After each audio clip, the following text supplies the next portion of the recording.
Salam kerahiman.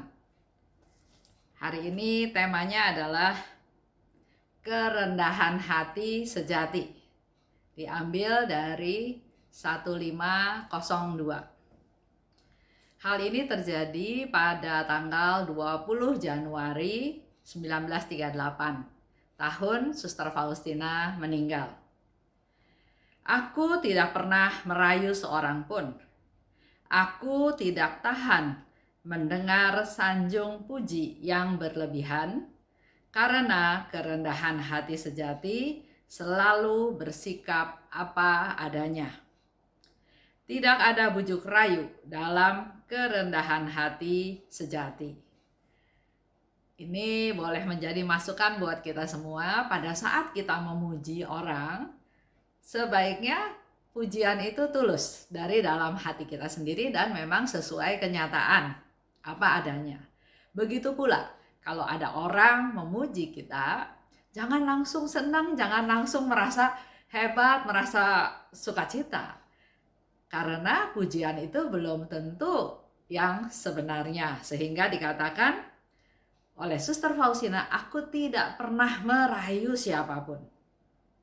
Dan sebaliknya, dia merasa risih, nggak tahan mendengar sanjung puji yang berlebihan. Jadi apa adanya aja. Itulah kerendahan hati sejati, tidak berlebihan. Memang aku menganggap diriku yang paling kecil di seluruh biara. Tapi di lain pihak, aku menikmati penghormatan yang tinggi karena menjadi mempelai Kristus. Di satu pihak, dia menganggap memang dirinya paling kecil dibandingkan dengan orang-orang lain yang ada di dalam biara. Tapi sekaligus dia katakan dia menikmati penghormatan yang tinggi karena menjadi mempelainya Kristus. Dua hal yang kelihatannya bertolak belakang ya. Tapi kalau dia jadi mempelai Kristus, maka keutamaannya adalah merendahkan diri. Aku tidak pedulikan yang sering ku dengar diketahui orang bahwa aku ini sombong. Karena aku tidak menghiraukan penilaian manusia yang tidak melihat dengan cermat motif yang ada di balik tindakan-tindakan kita. Sering juga dalam hidup kita sehari-hari, kita berbuat baik. Tapi orang bisa menilai hal yang lain. Contoh misalnya di kantor. Karena ada orang yang kelihatannya kurang mampu, kita bermaksud membantu dia. Membantu dia dengan memberikan pekerjaan-pekerjaan yang syukur-syukur melalui pekerjaan tersebut dia jadi belajar. Tapi penangkapan orang, penilaian orang beda. Udah tahu orangnya baru, belum bisa apa-apa, disuruh ini, disuruh itu. Mereka nggak bisa terima. Pernah juga di kantor, ada seorang ya levelnya sebetulnya masih level office boy. Bukan karena dia ingin posisi itu, tapi karena memang tidak ada lowongan lain. Lulusan SMA. Sekarang susah ya, dengan lulusan SMA, dengan lulusan sarjana pun kadang-kadang susah mencari pekerjaan. Nah, dia lulusan SMA, dia akhirnya mau nggak mau menerima posisi yang ada di kantor, lowongan yang ada sebagai office boy. Dia bekerja, dia rajin bekerja, dan kita melihat ini anak punya kemauan untuk maju. 2-3 orang di dalam kantor mengusulkan untuk dia dikasih pekerjaan yang tidak hanya pekerjaan office boy. Mulailah dibilang, kalau kamu mau belajar komputer, kamu harus lembur. Nanti saya kasih kerjaan, nanti diajarin bagaimana cara memakai komputer dan seterusnya. Dia menikmati. Tapi apa yang dikatakan oleh orang lain? Oleh divisi lain. kebangetan ya. Sudah jam pulang dia masih harus kerja. Dia nggak boleh pulang. Dia masih harus mengerjakan yang sebetulnya bukan pekerjaan office boy, tapi disuruh kerja. Nah, kalau mendengar penilaian orang, mungkin yang diambil kesimpulan ya sudahlah pulang, selesai. Tapi karena dia tidak peduli pada omongan orang, biarinlah orang mau nilai apa. Yang penting saya, teman-teman, divisi saya mau menolong dia mengangkat ilmunya, derajatnya supaya suatu hari dia jangan jadi office boy lagi, dia bisa menjadi staff. Hal ini berlangsung terus dan memang ternyata dia punya kemampuan. Akhirnya dia dijadikan staff junior ya. Perlahan, dan sekarang posisinya sudah senior, sebagai staff senior. Bahkan saya dengar terakhir dia sudah di level asisten manager. Nah itulah, kembali lagi apa yang dikatakan oleh Suster Faustina. Nggak peduli orang mau ngomong apa, mau bilang saya sombong, saya juga nggak mau menghiraukan penilaian manusia, karena manusia hanya melihat apa yang tersurat. Disuruh-suruh, sudah lembur, dibiarin kerja, bukan pekerjaannya tapi dia disuruh kerja, jadi yang dilihat adalah hal-hal yang tersurat. Padahal di dalam tim saya ingin mengangkat dia karena dia punya kemauan, dia punya keinginan untuk jangan jadi office boy aja. Begitulah realisasi atau bukan realisasi ya, realitas kenyataan yang ada di masyarakat di sekeliling kita. Sering dinilai hanya dari yang tersurat. Pernah juga misalnya dalam komunitas, ada teman yang berusaha ya berjualan makanan di pasar. Karena mungkin butuh modal, maka dia pinjamlah dari rentenir. Tanpa kita anggota komunitas tahu. Ya mungkin sebagian tahu, tapi memang juga tidak bisa bantu ya. Sampai akhirnya lama-lama akhirnya menjadi hal yang ya kita harus perhatikan nih. Kalau dia kerja, sehari-hari dia kerja, dia cuma untungnya habis untuk bayar bunga dari rentenir yang bunganya sangat tinggi, ya kasihan kan? Nah, ada inisiatif ya dari saya.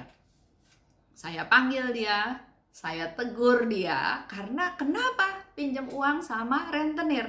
Kenapa enggak mencoba pinjam di antara teman-teman di Lumen, atau juga barangkali di antara kita salah satu bisa bantu, atau juga kita sebetulnya punya yang namanya tabungan Siluti. Nah, tabungan ini sebagian anggota menabung, sebagian anggota bisa memakai dana tersebut untuk ya keperluan lah ya.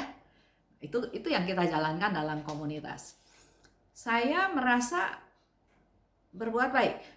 Saya panggil dia, saya tegur dia, bahkan saya panggil anaknya untuk menjadi saksi bahwa utang mamahnya saya bayarin, kita ya komunitas bayarin, supaya dia tidak utang pada rentenir lagi, tapi utangnya biar ke komunitas saja.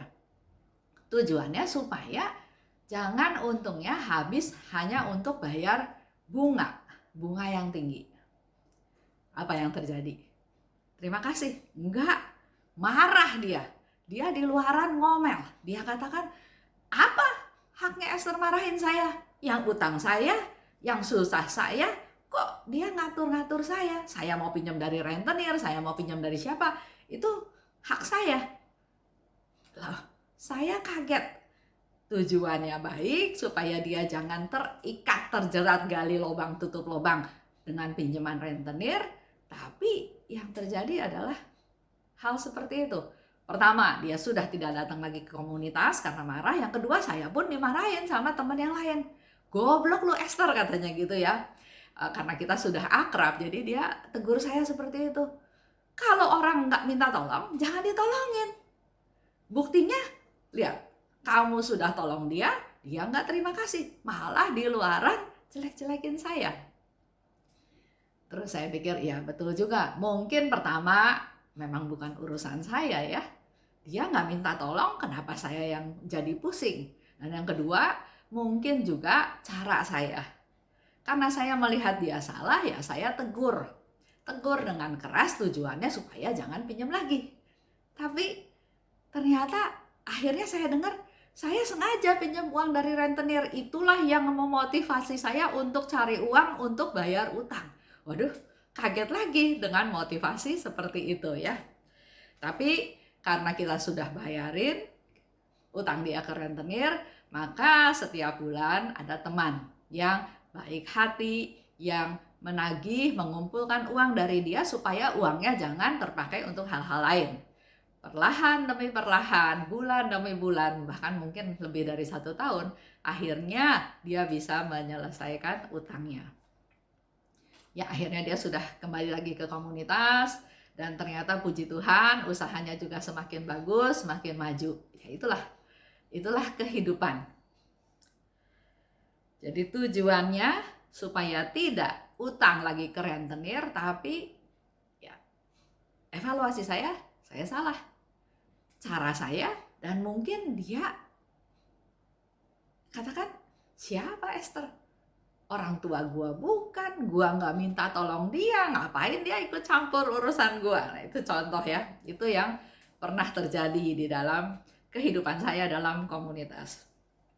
Lanjut, 1503. Pada awal kehidupanku sebagai biarawati, sesudah masa novisiat, ketika aku mulai melatih diri secara khusus dalam kerendahan hati, aku merasa bahwa perendahan diri yang dikirim Allah kepadaku tidak cukup. Jadi ternyata Suster Faustina juga bercerita, kerendahan hati itu tidak otomatis, Tuhan saya mau rendah hati dan jadi rendah hati. Itu suatu proses. Bahkan di sini Suster Faustina katakan, aku merasa bahwa perendahan diri yang dikirim Allah kepadaku itu enggak cukup. Enggak cukup membuat dia rendah hati. Maka dalam semangatku yang bernyala-nyala, aku melakukan prakarsa sendiri. Dia mau pakai cara dia untuk diproses bagaimana rendah hati. Aku mencari bentuk-bentuk perendahan diri yang lebih berat. Dia mencari ya, dia berusaha mencari. Dan di hadapan para superior, seringkali aku menampilkan perilaku yang berbeda dengan keadaanku yang sesungguhnya, dan sering aku berbicara tentang kepapaan-kepapaan yang sesungguhnya tidak ada padaku. Dilebih-lebihkan ya kesimpulannya. Jadi apa yang dilakukan oleh Suster Faustina atau dikatakan dilebih-lebihkan dengan harapan dia mau menunjukkan itulah proses perendahan diri dia. Tetapi tidak lama kemudian Yesus mengajarku bahwa kerendahan hati yang sejati adalah bersikap seperti apa adanya. Nggak usah overacting. Bersikap saja seperti apa adanya. Itulah kerendahan hati yang sejati. Sejak saat itu, aku mengubah cara pikirku dengan mengikuti terang Yesus secara setia. Mengandalkan Tuhan, fokusnya pada Tuhan Yesus, jadi bukan atas inisiatif sendiri, tapi mengandalkan Tuhan. Dan dikatakan lebih lanjut, aku mengerti bahwa kalau suatu jiwa bersama Yesus, Yesus tidak akan membiarkan dia sesat. Kalau suatu jiwa bersama dengan Yesus, maka menjadi satu jaminan, Yesus tidak akan membiarkan kita menjadi sesat. Itu aja untuk hari ini. Salam kerahiman.